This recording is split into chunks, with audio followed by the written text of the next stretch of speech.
The Homeowners Association of Central Missouri is urging property owners to exercise caution when choosing a roofing contract. There are many out of town fly by night roofing so called companies knocking on the doors after a major hailstorm damage or windstorm damage has come through your neighborhood. The HBA said, "We recommend you be extremely careful when hiring a contractor to repair and replace your roof damaged property." The HBA said that after a hailstorm, consumers need to be wary of fly-by-night operators seeking to take advantage of homeowners. One of the ways to do that is don't answer the door if you see a so-called roofing contractor knocking on your door. One way to check out a roofing contractor is look them up on Google. Check out their GMB, their Google My Business. If they are not in your local city, they're not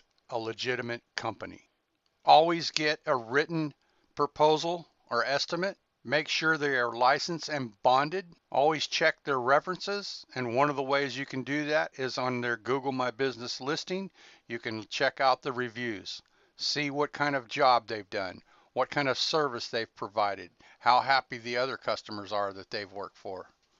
Always ask for proof of insurance. And if the roofer offers a guarantee, make sure you get it in writing. And although it's tempting to do cash deals, always pay your roofing contractor with a check. Expert Group Contracting not only follows all of these guidelines, but we're a local roofing contractor near you. Xpert Roofing is in 5 local cities. If you give Jeff a call, he'll come out, give you a free estimate, and I know you'll be happy with their service. Give us a call, check us out, and we hope to see you soon.